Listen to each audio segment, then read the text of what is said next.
for step 39, attaching the RC equipment. Well, we're going to install the ESC, and then we've got to install the switch, and then we also have to install this receiver box so that we can put the receiver inside, and that's going to keep any sort of water, dirt, grime, etc. getting into that. So we've got to get the parts for that, and there are the screws and the washers that are needed for this part.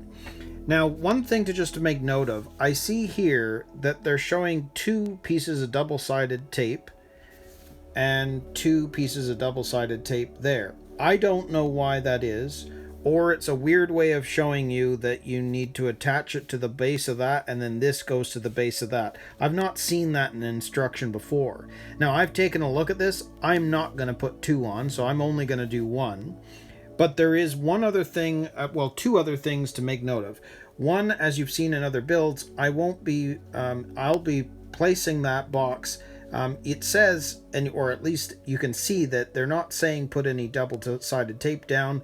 But because I do use Velcro on this, even though it's not saying to, I'm going to put a piece of Velcro in the bottom of that too, just to secure the receiver a little bit more than just attaching it through the box. So that's one thing. The second thing is, you'll notice in terms of the placement, it doesn't entirely show you where that's going to sit. But if you flip the page, you can see that the edge of the box is at the edge of the gear box or the transfer case on the motor, so that you can have the receiver box level with the piece that we put on in the previous step, and it's still out of the way of everything. Because looking at it here, I wasn't entirely sure where you place it, and you can tell that on the box itself, if we grab the box, if it sits there, you can see that it is just at the edge, and that's more or less what the diagram is showing. That way it's coming out fairly level. So that's what I'm going to do. So I'll just set this up and we'll start putting this together. So I think what we'll do is let's put the speed controller in place. So you can see that with this, the speed controller itself needs to sit here. And I'm going to put it that way because the on-off switch is essentially going to sit there. So knowing that, I know that this is going to sit pretty much right there, because this is going to sit on top just like that. So we've got that down, and now I'll peel off the top. And I'll get this more or less where I want it, and we'll push it down. So there we go. There is our speed controller attached. And then we have our on-off switch, which is going to sit like that. Now, this is a Tamiya speed controller, obviously, so it's designed to fit here. If your kit came with the Hobby Wing speed controller, which a lot of the Tamiya kits are doing now, you will need to find a different place for this because it won't attach this way. That being said, I know it's a lot smaller. You could actually put a little bit of double-sided tape on there and just let it sit sideways, and that can be where your on-off switch can be. Now with the Tamiya ones, I will show you this. Obviously, we don't need these screws, and these have to come off because it's going to be screwed in to the chassis, and you can't have the plate that comes with the servo on there. So we're going to take that off.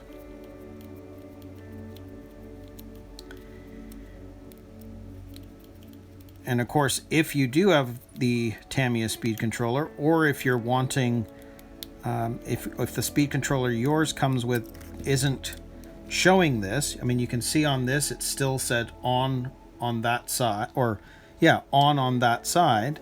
You can see it says on off. Well, they're wanting it to be the off from the back. So I'm going to grab one of these stickers, which was sticker A. They want the off facing backwards. So I'm going to do this, just like that. And now we're going to screw this in. And of course it's using these MC3 screws along with the washers. And we're going to stick this on here, up through that one and onto there. Just make sure I've got this right.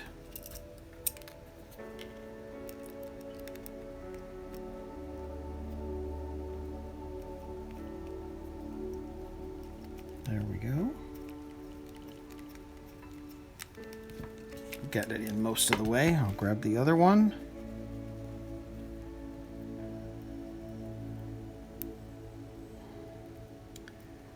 Same thing. Make sure that goes up through the hole and into the other.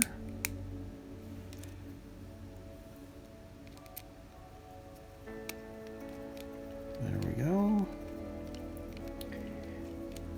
And we'll screw this down all the way.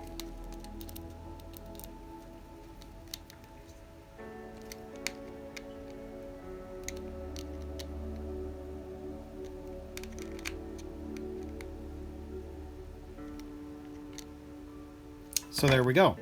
There is our on-off switch in place. Speed controller is ready to go. So we're going to turn this around and we're going to now attach this receiver box. And again, I was telling you that I use the Velcro. You may not really need to here, but I'm going to, and I'm just going to put that actually on that way. You can see that it's showing that the receiver wires are going to be coming out through this hole. So we're going to put that in that way.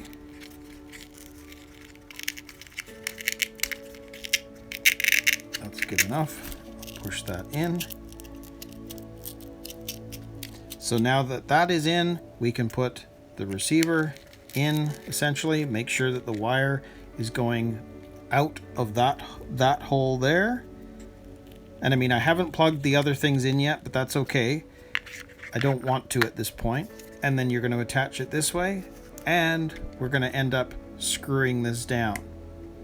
Now, I'm not sure I'm going to plug everything in yet. So I may just put the box on for now, temporarily, in that I'm just not going to connect everything at this point. But I do want to get the box in. So let's grab our double-sided tape. We know that this is the bottom.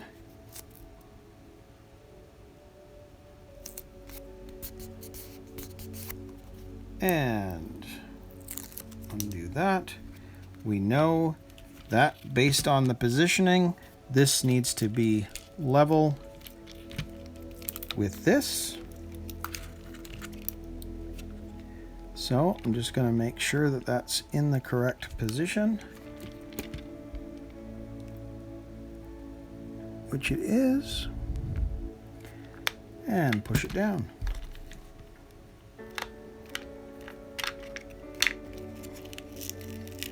Good. So I mean, essentially that's what it looks like. You've got your ESC up here and your on-off switch, and then the receiver box is going to sit just like that. And again, I will deal with the other thing later, so I'm not sure that I'm going to connect these quite yet. So if you are going to, then this step actually is complete. So we're going to be able to move on to step 40, which is stowing the cables. And you'll see why I haven't done that, put the receiver in properly in the last step when we do this. So we'll move on to step 40.